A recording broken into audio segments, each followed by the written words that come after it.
alurnya. Di awal film diceritakan ada seorang laki-laki muda berkacamata yang bernama Wei Jinbei. Ia mulai berbisnis pada usia 22 tahun. Ia telah membuat beberapa aplikasi untuk startupnya. Di antaranya aplikasi sepeda bersama, aplikasi pengirim bahan makanan, aplikasi kencan, dan beberapa aplikasi lainnya. Tapi semua itu gagal total.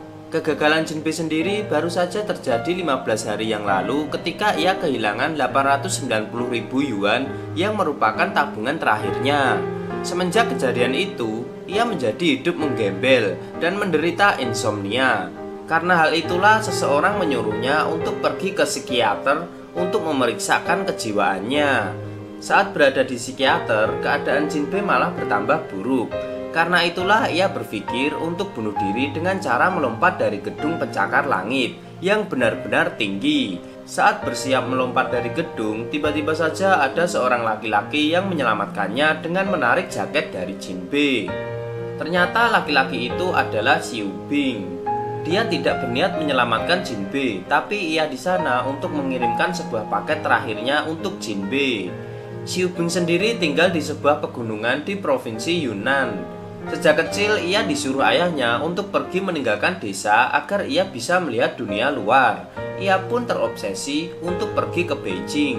Saat hendak berpamitan, sepertinya ayahnya tidak menginginkan Xiu Bing untuk kembali ke desanya. Dari Beijing, Xiu Bing bekerja sebagai kurir pengantar paket. Di kantor jasa pengirim tersebut, nama Xiu Bing selalu menjadi perbincangan karena dirinya selalu menjadi karyawan terbaik di sana. Bahkan Xiu Bing menjadi karyawan terbaik secara terus-menerus sebanyak 100 kali beruntun. Dan ia telah mengirimkan paket lebih dari 500.000 kali. Karena prestasi Xiu Bing, para karyawan memiliki moto perusahaan yaitu mengalahkan Xiu Bing dan menjadi nomor 1. Tak disangka setelah perayaan karyawan terbaik, Xiu Bing lantas berhenti bekerja. Karena kabar tadi, sontak semua karyawan dan manajer perusahaan kaget atas pernyataan dari Xiu Bing. Ternyata Xiu Bing ini hendak membuka jasa pengirimannya sendiri di desanya. Setelah berpamitan kepada bosnya, ia berdedikasi untuk mengirimkan paket terakhirnya yang ternyata milik Jinbei yang ia temui di gedung pencakar langit tadi. Xiu Bing berbicara kepada Jinbei bahwa itu adalah paket terakhirnya. Awalnya Jinbei berprasangka bahwa Xiu Bing ini dipecat dari pekerjaannya. Tapi setelah diberitahu, ternyata ia hendak membuat bisnis di kampung halamannya di Yunnan. Mendengar Xiu Bing yang hendak membuat bisnisnya, Jinbei menjadi ingat tentang bisnis yang telah ia buat dan gagal. Ia pun memberi beberapa kata-kata motivasi kepada Xiu Bing. Xiu Bing pun bersemangat dan menganggap Jinbei menjadi temannya. Tak disangka Jinbei mau ikut pergi dengan Xiu Bing untuk pergi ke kampung halamannya di Yunnan. Perjalanan pun dimulai. Jarak kota Beijing ke Yunnan ternyata cukup jauh, sekitar 1.200 km. Setelah lama di jalan, akhirnya mereka pun tiba di desa milik Xiu Bing. Saat sampai di desa, ternyata desa itu sedang mengadakan upacara Dewa Teh yang menjadi mata pencaharian di desa tempat tinggal Xiu Bing. Saat mereka berdua di sana, ketua desa yang sudah tua berniat untuk menyalakan kembang api yang menandakan bahwa mereka sedang berdoa kepada Dewa Teh. Awalnya para warga menginginkan para pemuda yang menaiki altar. Tapi karena ketua desa ini orangnya angkuh, ia pun naik ke atas altar dan berusaha untuk menyalakan kembang api. Saat menyalakan kembang api, tiba-tiba saja kembang api itu terjatuh dan membuat warga desa panik dan meninggalkan tempat tersebut. Sementara itu, Jinbei sedang diganggu oleh serangga mirip kumbang. Xiu Bing yang merupakan pemuda desa itu sontak lari dan menyelamatkan seorang anak dengan cara menendang kembang api tersebut hingga meledak di udara. Saat acara tersebut selesai, orang tua Xiu Bing memarahi anaknya karena tiba-tiba saja ia kembali ke desa tersebut. Padahal orang tuanya menginginkan anaknya untuk tetap tinggal di Beijing. Saat orang tua Xiu Bing hendak memukul anaknya, tiba-tiba saja ada suara teriakan yang ternyata suara tersebut berasal dari kandang sapi. Ya betul, ternyata itu adalah Jinbei yang sedang dijilati oleh seekor sapi.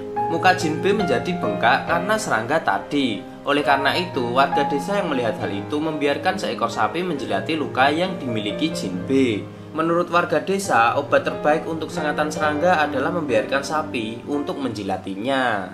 Setelah dijilati sapi, Jinbe merasa dirinya kotor.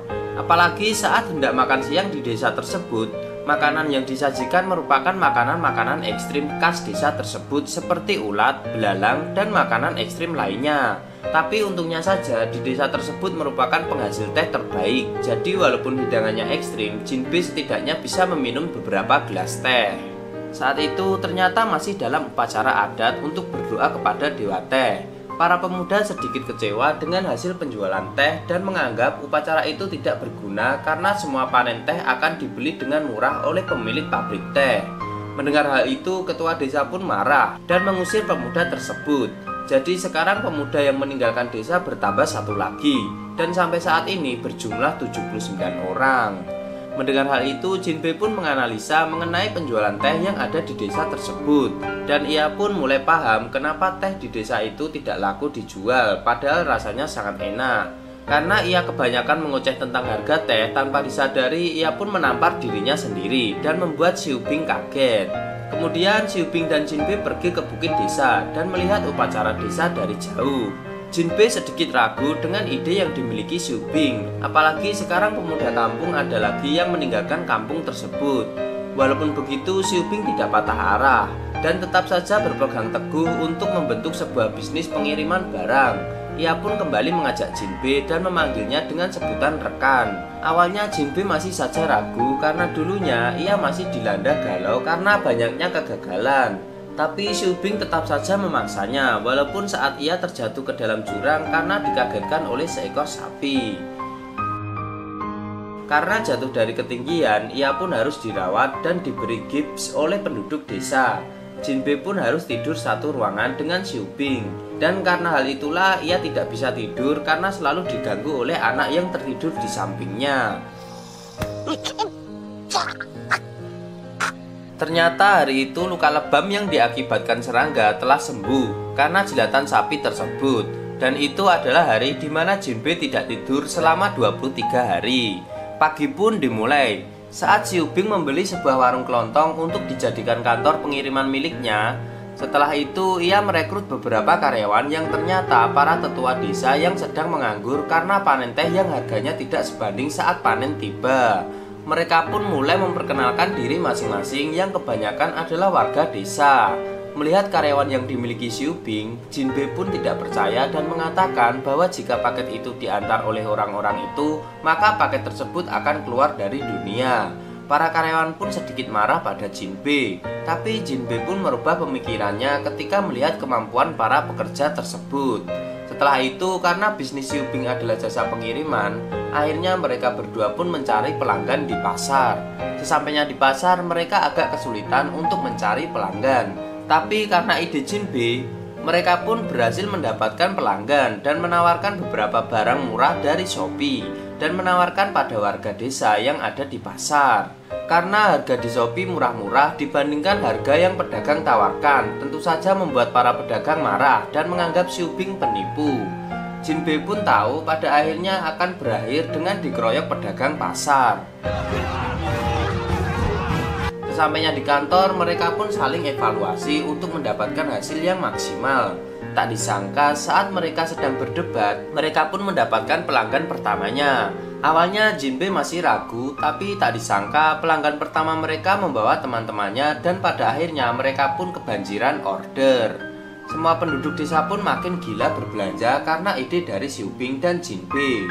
Di saat Jinbe sedang melihat-melihat pesanan kacamatanya, tiba-tiba saja ia mendapatkan sebuah paket yang ditunjukkan kepada Li Xiaokun. Mendengar nama tersebut membuat para kurir ketakutan karena Xiaokun itu dianggap sudah mati dan mayatnya berada di balik pegunungan.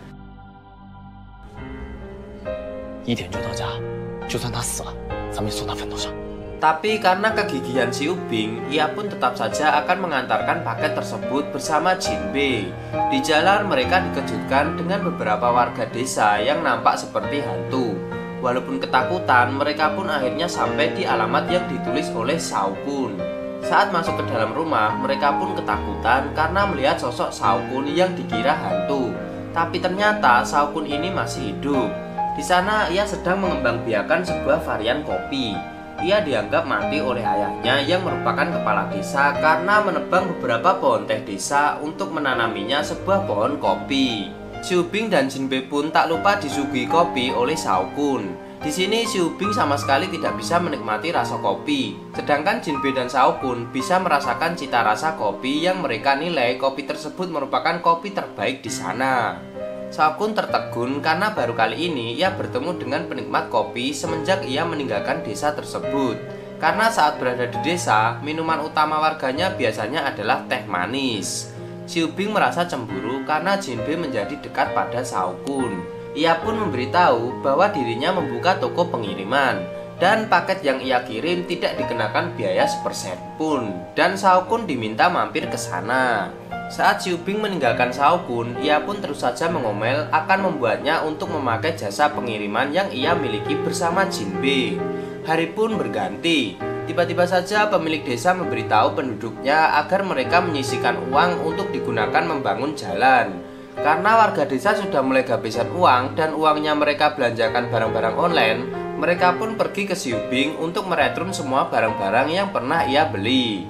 Karena tidak tega dengan warga desanya, Xiu Bing pun mulai mereturn barang-barang yang pernah warga desa beli hingga uang yang dimilikinya habis. Saat ditanya Jin Bei, kerugian yang dimiliki oleh Xiu Bing adalah 193.000 yuan. Saat berada di luar kamar, Jin Bei merasa kesal mengapa Xiu Bing mengembalikan barang yang telah penduduk desa beli. Xiu Bing pun menjelaskan bahwa ia sama sekali tidak keberatan karena penduduk desa baru pertama kali melakukan belanja online. Ia sama sekali tidak peduli jika merugi karena ia yakin di kemudian hari ia akan mendapatkan uang yang lebih besar. Jin Bei pun mengerti dengan penjelasan Xiu Bing. Ia pun bilang padanya bahwa ia adalah teman satu-satunya dan dia tidak pandai menghibur orang yang dalam kesusahan. Keesokan harinya, Shao Kun marah-marah karena mobil miliknya dipreteli oleh Xiu Bing. Xiu Bing ini mempreteli ban mobil Shao Kun agar ia mau memakai jasa pengiriman miliknya saat Shao Kun mengirimkan paket kopi kepada seseorang. Oleh karena itu, saat mobil milik Shao Kun rusak, tentu saja ia akan datang ke tokonya untuk memakai jasa pengirimannya. Walaupun Shao Kun ini marah-marah, ia tetap saja menggunakan jasa pengiriman milik Xiu Bing. Terlihat mereka bertiga kembali berkumpul di rumah Shao Kun sambil menikmati kopi termantap buatannya. Ternyata Xiu Bing dan Jin Bei mempunyai ide untuk memasarkan kopi milik Shao Kun. Awalnya Shao Kun tidak mau menjual kopinya karena ia menanam pohon kopi hanya sekedar hobinya saja. Tapi Jin Bei tak ambil pusing. Ia terus bertanya hingga pada akhirnya ia mempunyai ide untuk menjualkan kopi miliknya dan menyediakan lahan untuk menanam kopi agar mempunyai hasil panen yang banyak. Di sini Shao Kun masih saja tidak berniat menjual kopi buatannya. Tapi Jin Bei tak patah arang. Ia pun mengirimkan sampel kopi yang telah dibuat Shao Kun untuk diikutsertakan dalam kontes kopi internasional yang berada di kediaman Jin Bei yang letaknya di Amerika dan Italia. Xiu Bing nampak kaget karena ia baru mengetahui bahwa teman bisnisnya mempunyai rumah di Amerika. Dan tanpa pikir panjang ia pun mengirimkan paket tersebut. Hari pengumuman pun tiba. Karena tidak ada sinyal, terpaksa mereka bertiga menaiki genteng rumah Shao Kun untuk mengetahui hasil dari kontes internasional. Tak disangka di kontes kopi internasional tersebut, kopi buatan Shao Kun menepati juara 2. Tentu saja mereka pun senang. Anak-anak desa yang mendengar hal tersebut berlarian dan berteriak ia baru saja memenangkan emas di Olimpiade. Di malam hari, Shao Kun, Xiu Bing, dan Jin Bei menaiki pohon besar dan saling curhat masalah masing-masing yang mereka hadapi sampai pada akhirnya Jin Bei mengaku tidak pernah bisa tidur nyenyak karena selalu gagal dalam berbisnis. Dan sampai sekarang ia sudah tidak tidur dalam kurun waktu puluhan hari. Saat malam semakin larut, tiba-tiba saja sekelompok kunang-kunang datang menghampiri mereka dan pagi pun datang. Tak disangka, Jin Bei ternyata tidur dengan nyenyak. Segala kerisauannya telah hilang.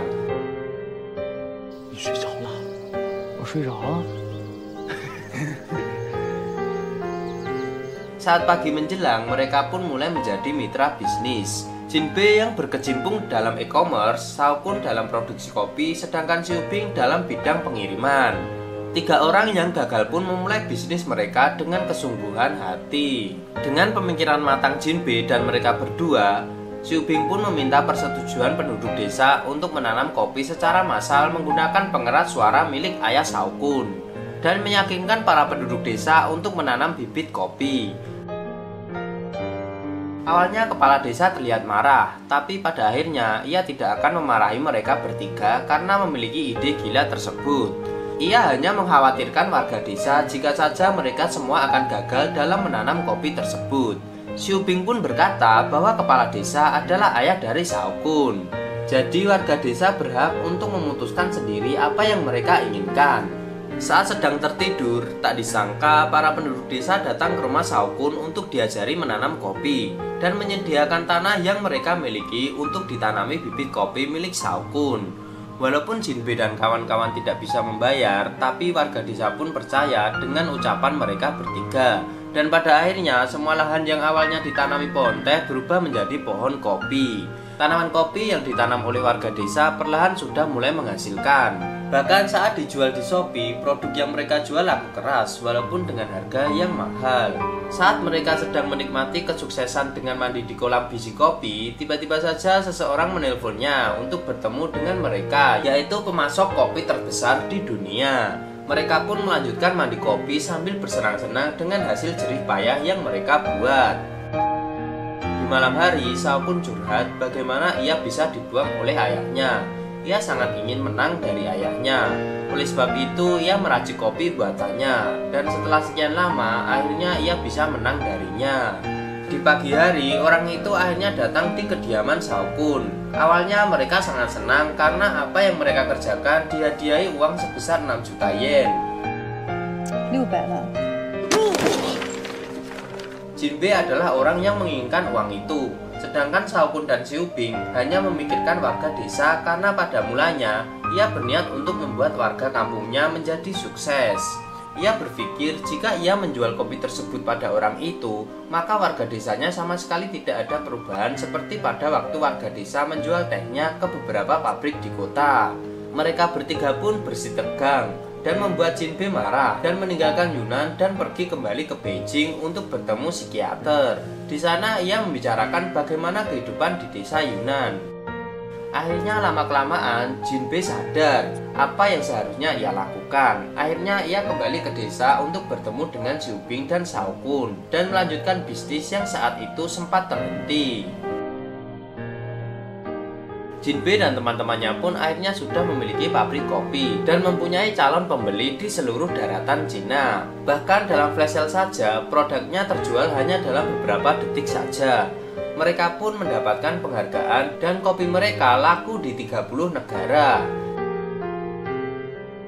Di desa, bisnis pengiriman barang milik Xiu Bing masih laku keras dan bisa memperkerjakan penduduk desa. Di sini Shao Kun meminta maaf pada ayahnya karena masalah perdebatan antara kopi dan teh. Ayah Shao Kun diberi kopi bikinan anaknya dan disuruh mencicipinya.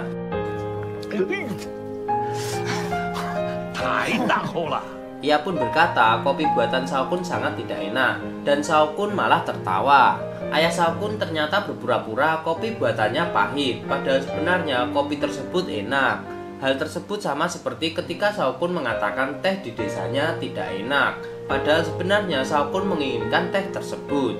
Akhirnya mereka berdua pun menjadi baikan dan Shao Kun diterima kembali di desanya. Di akhir film, Jinbe dan teman-temannya tidak peduli bahwa yang bekerja dengannya adalah orang-orang tua yang minim kemampuan. Mereka bertiga bertekad agar semua orang yang ada di desanya bisa kembali dan memajukan desa yang selama ini jauh dari kata makmur. Dan film pun tamat dengan kekayaan yang dimiliki Jinbe, Shao Kun, dan Xiu Bing.